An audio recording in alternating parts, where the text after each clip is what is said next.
ವೀಕ್ಷಕರೇ, ನೀವು ನೋಡ್ತಾ ಇದ್ದೀರಾ ಪ್ರಜಾ ಫ್ಲಾಶ್ 10. ನಾನು ಮೀರಾ. ಈಗ ನೋಡೋಣ ಇವತ್ತಿನ ಹೈಲೈಟ್ಸ್. ರಾಜ್ಯದ ಕ್ರೀಡಾಪಟುಗಳಿಗೆ ಅಗತ್ಯ ಸವಲತ್ತು ನೆರವು ನೀಡೋದಕ್ಕೆ ನಾನು ಸದಾ ಸಿದ್ಧ. ರಾಜ್ಯ ಬಜೆಟ್ನಲ್ಲಿ ಕ್ರೀಡಾ ಕ್ಷೇತ್ರಕ್ಕೆ ನಿರಂತರ ಅನುದಾನ ನೀಡಿದೆ.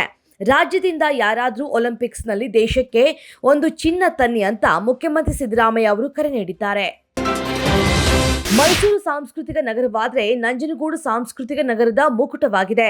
ಈ ಹಿನ್ನೆಲೆಯಲ್ಲಿ ಇಲ್ಲಿನ ಸರ್ವಾಂಗೀಣ ಅಭಿವೃದ್ಧಿಗೆ ನಮ್ಮ ಸರ್ಕಾರ ಬದ್ಧವಿದೆ ಅಂತ ಸಮಾಜ ಕಲ್ಯಾಣ ಹಾಗೂ ಮೈಸೂರು ಜಿಲ್ಲಾ ಉಸ್ತುವಾರಿ ಸಚಿವ ಡಾಕ್ಟರ್ ಎಚ್.ಸಿ. ಮಹದೇವಪ್ಪ ಹೇಳಿದರು.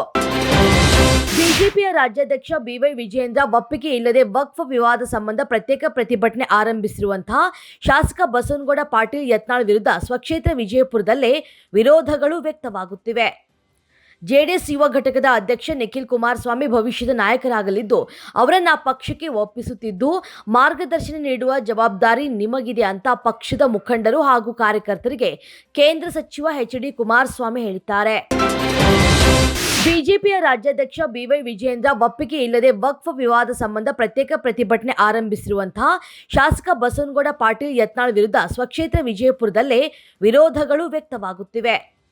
ಜೆಡಿಎಸ್ ಯುವ ಘಟಕದ ಅಧ್ಯಕ್ಷ ನಿಖಿಲ್ ಕುಮಾರಸ್ವಾಮಿ ಭವಿಷ್ಯದ ನಾಯಕರಾಗಲಿದ್ದು ಅವರನ್ನ ಪಕ್ಷಕ್ಕೆ ಒಪ್ಪಿಸುತ್ತಿದ್ದು ಮಾರ್ಗದರ್ಶನ ನೀಡುವ ಜವಾಬ್ದಾರಿ ನಿಮಗಿದೆ ಅಂತ ಪಕ್ಷದ ಮುಖಂಡರು ಹಾಗೂ ಕಾರ್ಯಕರ್ತರಿಗೆ ಕೇಂದ್ರ ಸಚಿವ ಎಚ್.ಡಿ. ಫೆಬ್ರವರಿಯಲ್ಲಿ ಜಿಲ್ಲಾ ಪಂಚಾಯಿತಿ ತಾಲೂಕು ಪಂಚಾಯಿತಿ ಚುನಾವಣೆ ನಡೆಸೋದಕ್ಕೆ ಸಿದ್ಧತೆ ನಡೆಸಲಾಗಿದೆ.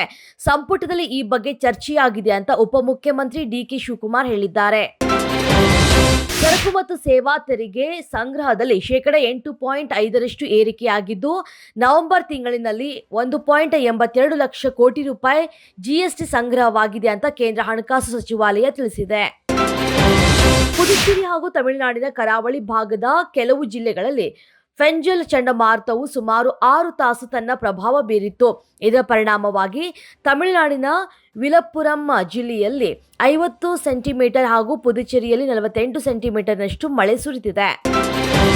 ಬಾಂಗ್ಲಾದೇಶದಲ್ಲಿ ನಡೀತಾ ಇರುವಂತಹ ಹಿಂದೂಗಳ ಮೇಲಿನ ಹಿಂಸಾಚಾರದ ಬಗ್ಗೆ ಇಸ್ಕಾನ್ ಬೆಂಗಳೂರು ಅಧ್ಯಕ್ಷ ಮಧು ಪಂಡಿತ್ ದಾಸ್ ಕಳವಳ ವ್ಯಕ್ತಪಡಿಸಿದ್ದು ಅಲ್ಪಸಂಖ್ಯಾತರ ಹಕ್ಕುಗಳನ್ನು ರಕ್ಷಿಸುವುದಕ್ಕೆ ನೆರೆಯ ದೇಶಗಳೊಂದಿಗೆ ಮಾತುಕತೆ ನಡೆಸಬೇಕು ಅಂತ ಕೇಂದ್ರವನ್ನ ಒತ್ತಾಯಿಸಿದ್ದಾರೆ. ಬಿಸಿಸಿಐ ಕಾರ್ಯದರ್ಶಿ ಜೈಶಾ ಇಂದಿನಿಂದ ಹೊಸ ಐಸಿಸಿ ಅಧ್ಯಕ್ಷರ ಜವಾಬ್ದಾರಿಯನ್ನ ವಹಿಸಿಕೊಂಡಿದ್ದಾರೆ. ಐಸಿಸಿ ಅಧ್ಯಕ್ಷ ಗ್ರೆಗ್ ಬಾರ್ಕ್ಲೆ ಅವರ ಸ್ಥಾನವನ್ನ ಜೈಶಾ ವಹಿಸಿಕೊಂಡರು. ಜೀ ಕನ್ನಡದಲ್ಲಿ ಪ್ರಸಾರವಾಗ್ತಾ ಇದ್ದ ಬ್ರಹ್ಮಗಂಟು ಧಾರಾವಾಹಿ ಖ್ಯಾತಿಯ ನಟಿ ಶೋಭಿತಾ ಶಿವಣ್ಣ ಹೈದರಾಬಾದ್ನಲ್ಲಿ ಆತ್ಮಹತ್ಯೆಗೆ ಶರಣಾಗಿದ್ದಾರೆ. ಇದಿಷ್ಟು ಇವತ್ತಿನ ಅಪ್ಡೇಟ್ಸ್. ಇನ್ನಷ್ಟು ಅಪ್ಡೇಟ್ಸ್ಗಾಗಿ ನೋಡ್ತಾ ಇರಿ ಪ್ರಜಾಧ್ವನಿ ಟಿವಿ.